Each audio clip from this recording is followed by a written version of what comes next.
Picture this. It's December 31st, the year 2000. The entire world is holding its breath. Everyone is talking about the Y2K, the Millennium bug. This looming digital apocalypse that's supposed to send us all back to the Stone Age the second the clock strikes midnight. People are stocking up on water, backing up their computers, waiting for the lights to go out. But in a quiet, affluent neighborhood in Tokyo called Setagaya Ward, the lights had already gone out for one family, and the nightmare they faced had absolutely nothing to do with a computer glitch. This is a story that has baffled investigators for over 2 decades. It's a case that has seen hundreds of thousands of police officers working around the clock, chasing down a phantom who left behind an absolute mountain of evidence. DNA, clothes, weapons, fingerprints, and yet, somehow, managed to vanish into thin air. It is one of those cases that doesn't just get under your skin, it sets up camp there. So, lock your doors, check the seal, and let's get into the tragedy of the Miyazawa family. To really understand how bizarre and terrifying this case is, we have to look at who the Miyazawas were and where they lived. Mikio Miyazawa was 44 years old, a hard-working family man who worked for a corporate multimedia company in Tokyo. His wife, Yasuko, was 41 and she worked from home as a teacher, running a local tutoring business right out of their living room.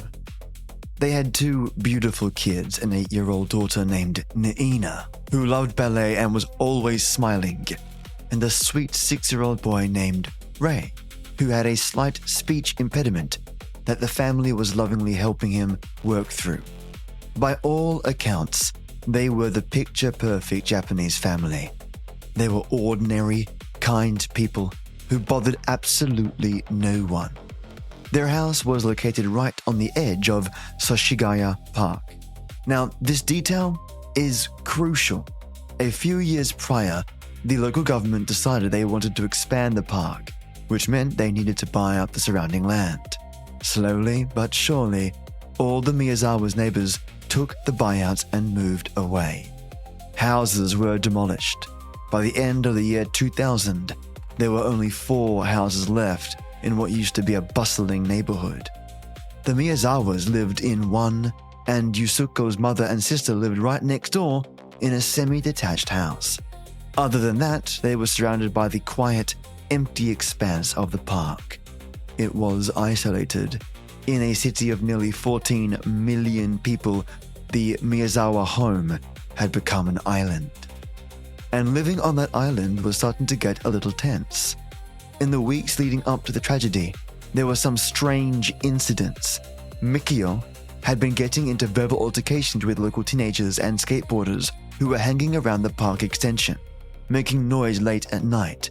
There were also reports of animal cruelty in the park, stray cats being found mutilated, which is always a massive red flag in true crime. If you know, you know. Witnesses even reported seeing a strange man walking around the neighborhood, seemingly observing the Miyazawa house. Someone had even been leaving strange, unrecognizable coins near their property.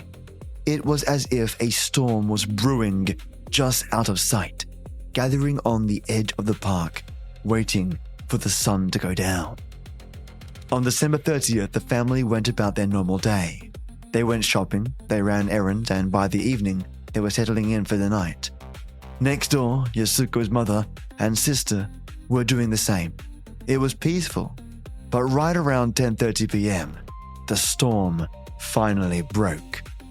Because of the isolation of the house and the fact that the killer left behind the trail of evidence so clear it almost looked staged, police were able to piece together exactly how the nightmare unfolded. The intruder didn't kick the front door down. Instead, he went to the back of the house, climbed up a tree, and removed the screen from a small second-floor bathroom window. It was a tight squeeze, but he managed to slip inside, bringing with him a sashimi knife he had recently purchased. The first room he encountered was the bedroom of a little 6-year-old Ray. The boy was fast asleep in his bunk bed. The intruder didn't use the knife. Instead, he strangled the child in his sleep. It was the only murder in the house committed without the blade, and investigators believe it was done to keep the boy from screaming and waking the others. But the silence didn't last. Downstairs on the first floor, Mikio was still awake, working at his computer. He heard a noise from upstairs and went to investigate. On the staircase, he met the intruder face to face. A brutal, desperate struggle ensued. Mikio fought for his life, and he fought for his family.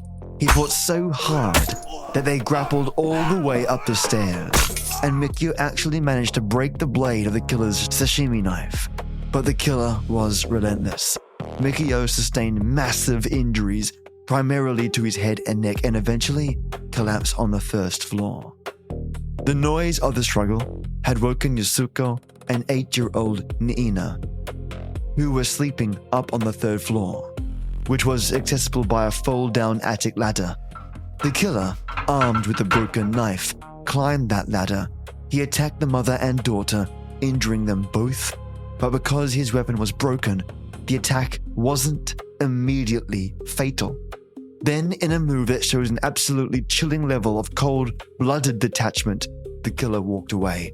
He left them bleeding on the third floor, climbing back down the stairs, went into the Miyazawa's kitchen and opened their drawers until he found a kitchen knife that belonged to the family.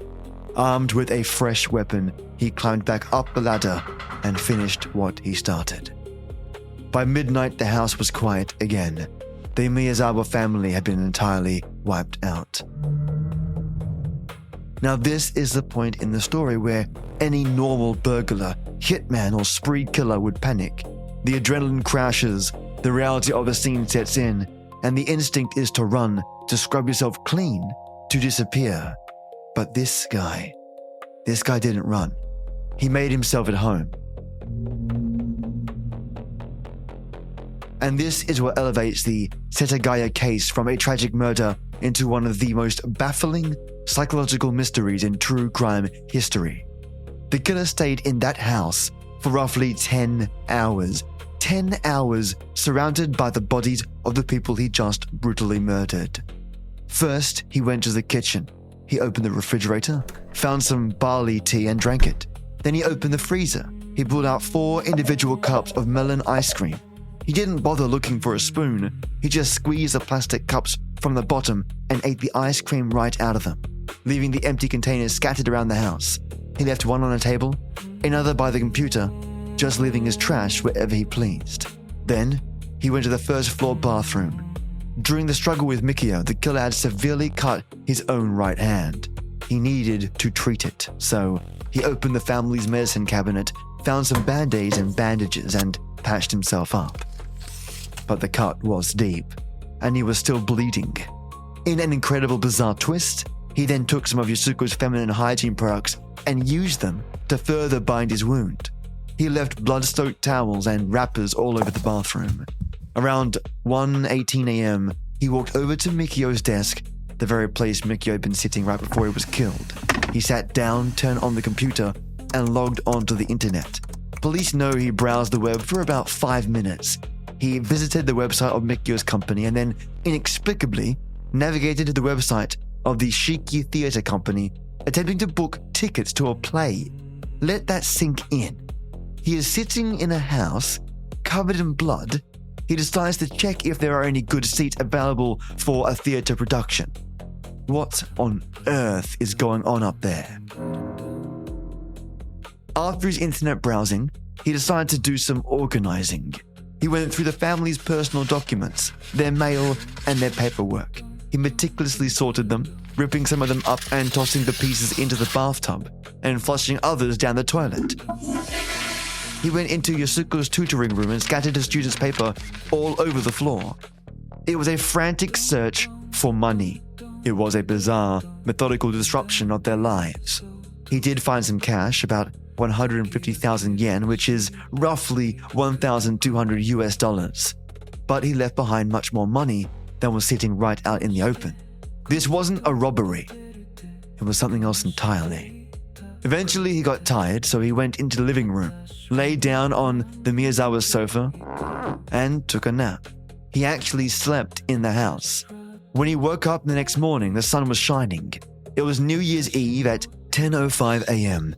He logged back onto Mikio's computer for another brief browsing session. Shortly after that, he decided it was finally time to leave. But his clothes were covered in blood. So what did he do? He simply took them off. He took off his sweatshirt and his jacket and his scarf and his hat, and he folded them neatly, leaving them in the house. He changed into some of Mikio's clothes, gathered his stolen cash, and walked out the front door, slipping seamlessly into the bustling Tokyo morning. It wasn't until a few hours later that Yasuko's mother, who lived next door, realized she hadn't heard from the family. She called their house, but the phone lines had been cut by the killer on the outside of the building. Worried, she used her spare key to open the front door. The scene she walked into is something no mother, no grandmother, nobody should ever have to see. When the Tokyo Metropolitan Police arrived, they thought they had the easiest case of their careers. The killer had left behind a literal gold mine of evidence. It was an investigator's dream. Let's look at the wardrobe he left behind. The killer wore a very specific outfit. He had on a Uniqlo brand grey and black Ralgan sleeve sweatshirt. Police tracked it down and found that only 130 of those exact sweaters in that specific size were ever sold in the Tokyo area. The sweater was stained with blood, but it was also stained with something else. Trace amounts of red fluorescent dye. The kind used in theater productions or by skateboarders to mark curbs. He also left behind a green fanny pack or hip bag. Inside the bag, police found more of that fluorescent dye. Some skate wax and strands of dark hair that belonged to the killer. But the most compelling piece of evidence from the bag was microscopic, deep in the seams of the hip bag and in the pockets of the clothing. Forensic scientists found sand. They analyzed this sand down to the molecular level, and what they found blew the case wide open. Geographically speaking, that is. The sand didn't come from a Tokyo playground. It was a very specific mineral composite that matched soil from the Edwards Air Force Base in California and another location in the Nevada desert. They also found trace amounts of sand that matched the coastline of the Miura Peninsula in Japan. Then there were the shoes. He left bloody footprints all over the house, clear as day. The tread pattern was quickly identified as belonging to a pair of Slazenger brand sneakers. But there was a catch. The size of the footprint was 27.5 centimeters. Slazengers didn't sell that specific model in a 27.5 in Japan. They only sold that size in South Korea. And finally, the ultimate piece of evidence, his DNA. Because he had eaten the ice cream, drank the tea, used the bathroom, and bled all over the house from the cut on his hand, the police had a perfect, pristine DNA profile of the killer. They knew his blood type was A, but when they analyzed the genetics, the mystery only deepened. The DNA revealed that the killer was of mixed race. His mother's side showed genetic markers common in Southern European or Mediterranean populations, particularly near the Adriatic Sea. His father's side showed markers common in East Asian populations with a strong likelihood of Korean descent. So let's put the puzzle pieces together. The police were looking for a young man, likely in his late teens or 20s, given his physical agility to scale the house and the skate wax in his bag. He is of mixed European and Asian descent. He wears shoes bought in South Korea, and his bag contains sand from the Californian desert. He is ruthless, cold-blooded, and completely unafraid or stupid enough to leave his DNA everywhere. With all of this information, the police launched one of the most massive manhunts in Japan's history. Over the next 20 plus years, 280,000 officers would work the Setagaya family murder case. They collected over 50,000 tips, they offered a reward of 20 million yen. They translated their wanted poster into Korean, Chinese, and English. They swabbed the DNA of thousands of local residents, skateboarders, and criminals. And what do they find? Absolutely nothing. The killer's DNA has never matched a single profile in the Japanese database, nor has it matched any database interpolated through international police channels. He was a ghost.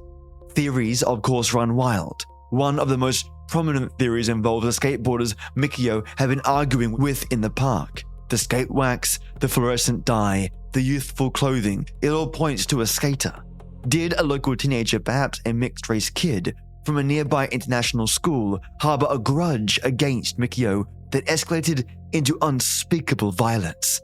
But if that were true, how has his DNA never popped up? How did he manage to keep his mouth shut for decades? Another theory leans heavily into the sand from California and the Korean shoes. Was the killer a member of the US military, or a dependent living on a military base in Japan? A young man stationed at a base could have bought shoes in Korea, trained in the Californian desert, and then committed the crime in Tokyo before being shipped out of the country shortly after New Year's, escaping the Japanese jurisdiction entirely. It explains the sand, the shoes, and the mixed-race DNA profile which is common in military families. Some even suggest a more sinister, professional motive. The fact that he sought to document and spent time on Mikio's computer led some to believe he was looking for something specific, a piece of corporate information or financial records. But a professional hitman doesn't eat melon ice cream with his hands, take a nap on the couch, and leave his own blood and clothes all over the crime scene. A professional is a ghost because they leave no trace. This guy is a ghost despite leaving a billboard pointing right at him. Today, the Miyazawa house still stands. In a city where real estate is at a premium and buildings are torn down and rebuilt constantly, the house in Setagaya Ward remains untouched. The police have erected a tall fence around it and it sits there, slowly degrading, a physical scar on the landscape of Tokyo. Inside, the calendar on the wall still reads December 2000. Every year on the anniversary of the murders, the lead investigators walk to the front gate. They bow their heads in a moment of silent prayer, and they publicly apologize to the Miyazawa family for failing to bring their killer to justice. It is a case that frustrates the mind and breaks the heart.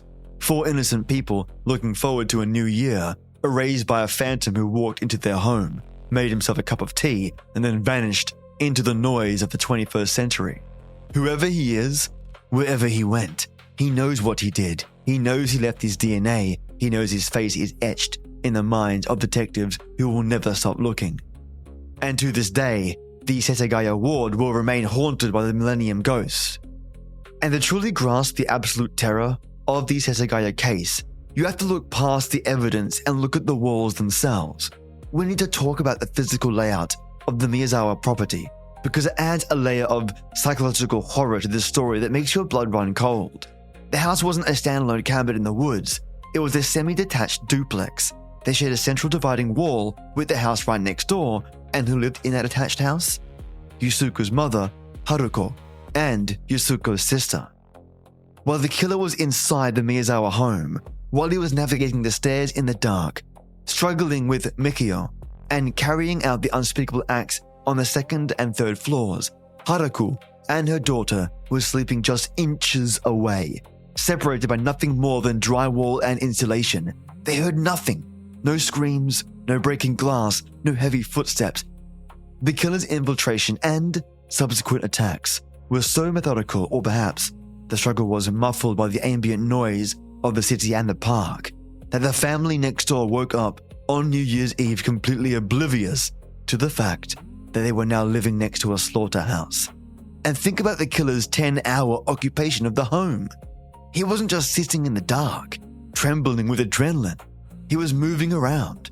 He was opening the refrigerator, turning on the computer, ripping up papers. He even used the family's 2nd floor bathroom and, in a detail that the criminal psychologists have debated for decades, he defecated in the toilet and purposely did not flush it.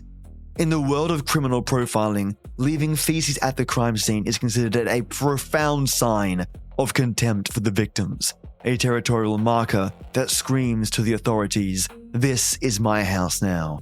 He did all of this while knowing, because he has clearly surveilled the property, that the victims' relatives were waking up, making their morning coffee, and going about their day literally on the other side of the wall. The sheer arrogance of that is staggering. But the arrogance turns into something almost supernatural when you look at the timeline of New Year's Eve morning. The investigators pulled the hard drive from Mikio's computer and meticulously tracked the killer's digital footprints. We know he logged in at 1:18 a.m., but he also logged on a second time the next morning at exactly 10:05 a.m.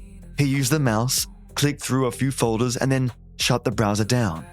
Now let's look at Haruko's timeline. Around 10:30 a.m., she tried to call her daughter's house to finalize their plans for the New Year's celebration. The line was dead. The killer had severed the telephone wire outside the house before he broke in.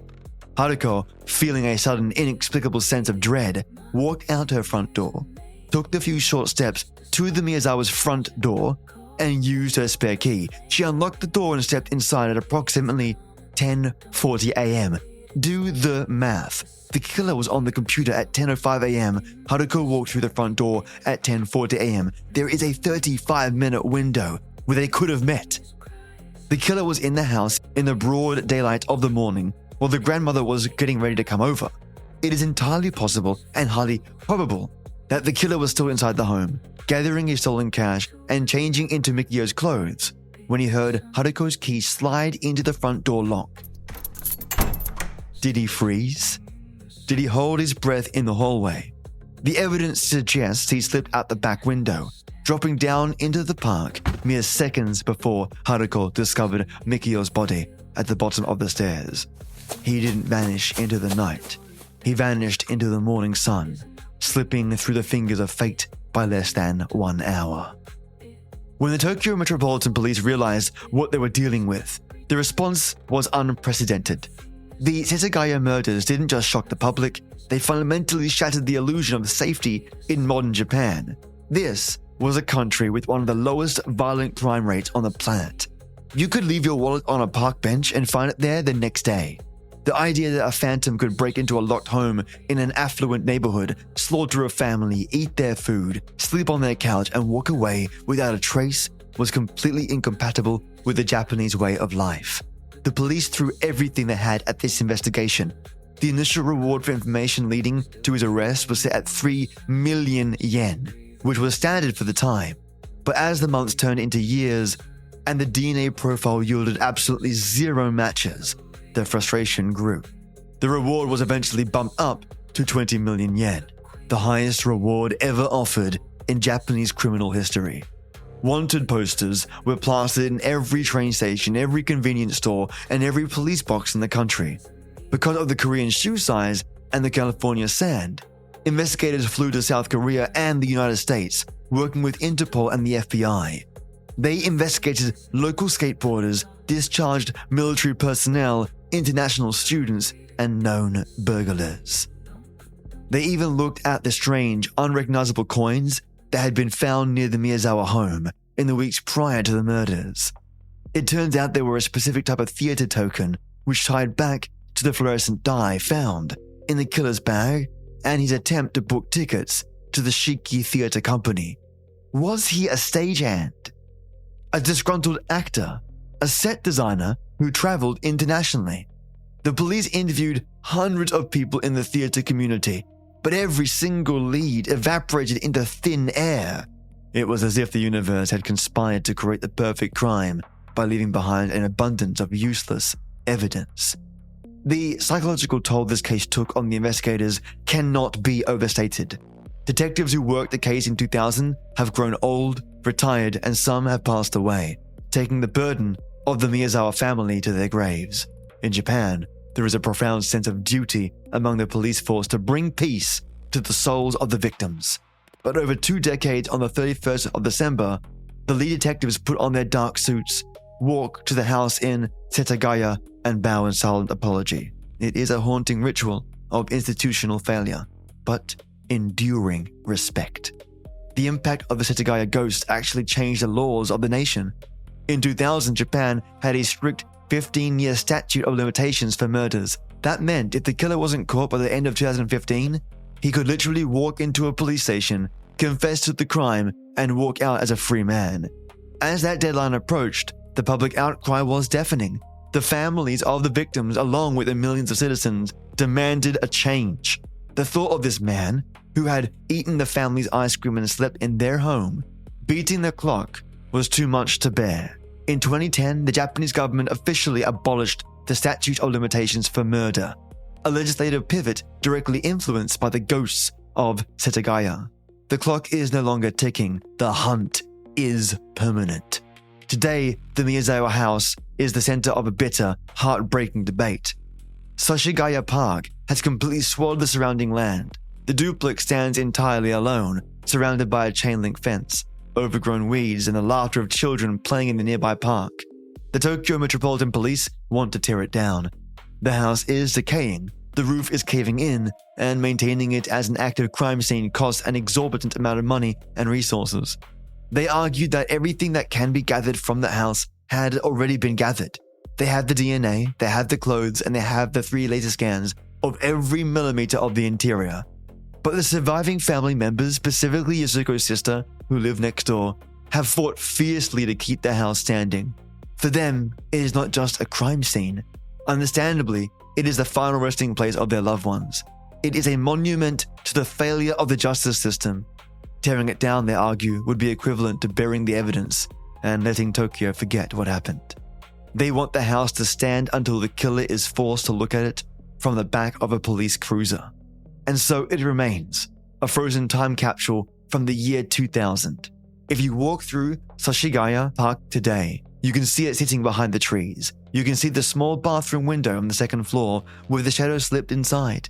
You can imagine the heavy silence of the rooms within, the dust settling on the computer desks, the faint, fading echoes of a family that was looking forward to the future. Whoever he is out there. He has the memories of what the sashimi knife felt like when it broke.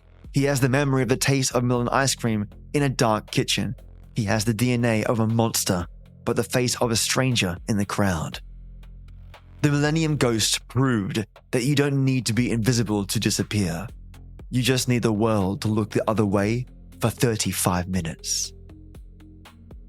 The house in Setagaya still waits, trapped in the amber of the year 2000. It is a monument to a terrifying paradox, a crime scene overflowing with physical evidence that somehow points to an invisible man. As we close the case file of the Millennium Ghost, I want to turn the lens back onto you, the listener. When you look at the facts of this case, where does your mind go? How does a human being slaughter a family and then sit in the dark eating melon ice cream? Does that speak to a profound clinical detachment, the mind of a professional, or the chaotic detached apathy of a youth who simply didn't understand the gravity of his own actions? If you had a perfect DNA profile, the murder weapon, the clothes, and the killer's exact shoe size, and every database in the world came back empty, where would you start looking? Did the Setagaya killer simply get lucky? Or did he exploit a blind spot in global law enforcement that still exists today? These are the questions that keep the archive open, and the archive, with its high-fidelity restorations and deep dives into the shadows of history, is only made possible by those who stand guard at the gates. And speaking of those that stand guard at the gates, are my amazing supporters. To my ode night tea titan, my jaw-dropping supporter and brilliantly epic friend, Matto Star. Matto Star! Matto, the killer left a perfect trail of breadcrumbs, the Californian sand, the Korean shoes, the specific theatrical dye. Matto, as you look over the expanse of this case, do you believe these clues were the sloppy mistakes of an arrogant drifter, or were they a deliberate, meticulously crafted false trail meant to send the Tokyo Metropolitan Police chasing shadows across the globe. What are your thoughts? And thank you so much for your amazing, jaw-droppingly brilliant support and friendship. I hope you have a fantastic week ahead, and I'll be in touch in the direct message section of Patreon. Thank you very, very much, Legend, and be safe out there. To my 3 white tea warlords that support me, the vanguard of the Tale-Teller's Sanctuary, I present the inquiries to you. My first white tea warlord, Lezosaurus Rex, the killer chose to leave the only weapon he brought, the sashimi knife, embedded in the nightmare, finishing the act with a blade taken from the family's own kitchen. Leza, do you read this as a sudden, panicked improvisation when the first blade broke, or the terrifying adaptability of someone who thrives in the chaos? Thank you so much, Leza, for your support and your awesome, awesome friendship. I hope that your gym session is absolutely bustling. Please do 5 more reps of your hardest set. Thank you so much for your support. My next white tea warlord, Maya, Queen of Cats. In the weeks leading up to the tragedy, the isolation of Setagaya Park was marred by reports of stray animals being mutilated, a grim warning sign often ignored.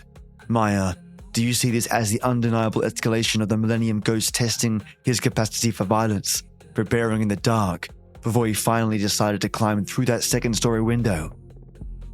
Maya, thank you for your amazing support. Have a fantastic week ahead, and may your cats be well looked after, and I know they will be if they're in your care.